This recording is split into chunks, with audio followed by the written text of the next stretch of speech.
Hello and welcome to this video tutorial. Today we're looking at creating actions in Photoshop.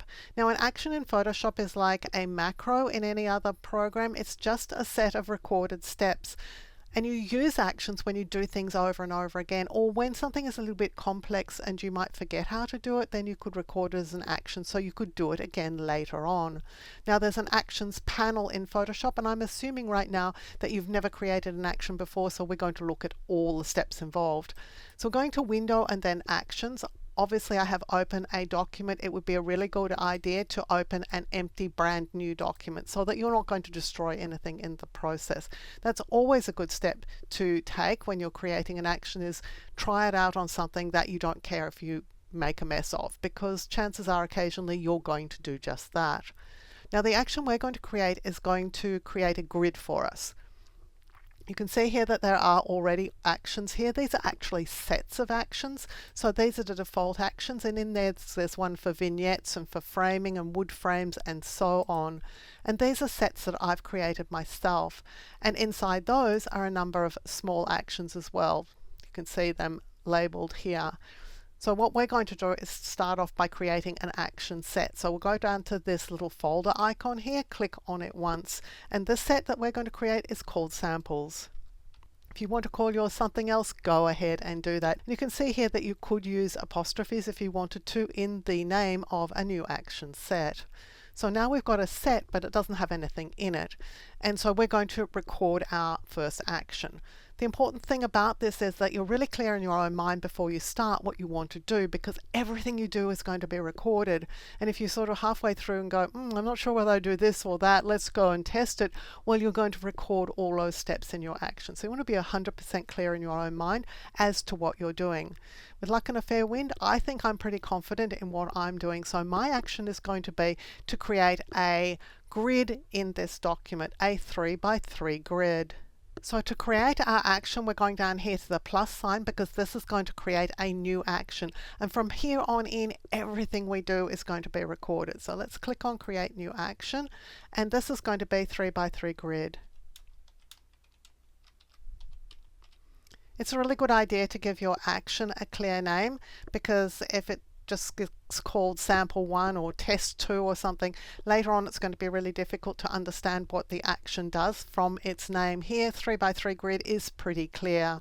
It's going into the set samples. We're just going to ignore these other options for now. You don't have to complete those. We'll go to record. Down here you can see that there's a red light on, and that's telling me absolutely everything I'm doing now is being recorded. So I'm only going to do things I want to be recorded in the action. And for my grid, I'm going to View, I'm going down to Guides, I'm going to New Guide Layout. Now the grid I want is a 3x3. So I do want rows, I want 3 columns, and I want 3 rows. I don't want these spaces here, so I'm going to take my gutter down to 0. And for good measure, let's change the color.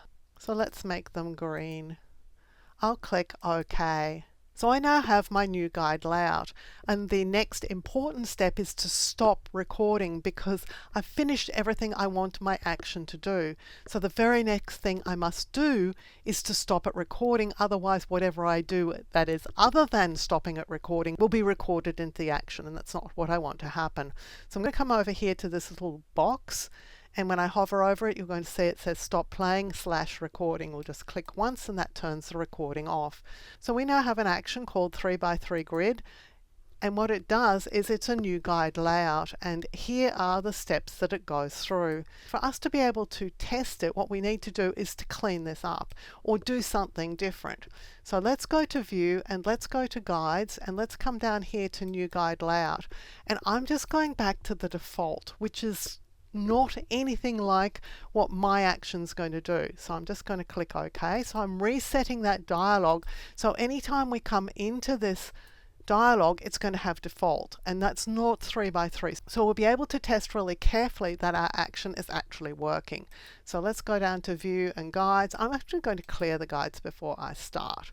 So let's go here into the actions palette. Here's our samples, here's our 3x3 grid. To run an action, we have to click on the actual action, because in samples we could have lots of different actions. So we need to click on the one to tell Photoshop this is the one we want you to run. And down here, the little arrow, we're just going to click on that. And here is our 3x3 grid. It's green, it's 3x3, there are no gutters. Everything is very different to the defaults. And when we go back into view and guides and new guide layout, what's going to be really interesting here is that we're seeing the default. We're not actually seeing the grid that we created. And the reason for that is that our grid was created by an action. So let's just put that grid in place. Okay, so we've got the grid we don't want. Let's try our action again. Just click on it once. And because that action had built into it that we would be clearing existing guides, you can see there's actually a command in here that says clear existing guides. All the existing guides were removed and just the new ones that we wanted, this 3x3 layout, has been created. Now, this action is going to be kept in Photoshop unless you reset your preferences or update Photoshop and don't bring your previous version of Photoshop's bits and pieces like actions and brushes and things over to the new version. In short, it's just like patterns and other things, it is a little bit at risk. So if you were to have a crash or if you needed to restart Photoshop and get rid of your preferences file, then you'll lose any actions that you haven't saved. If these actions are important to you, you need to save them.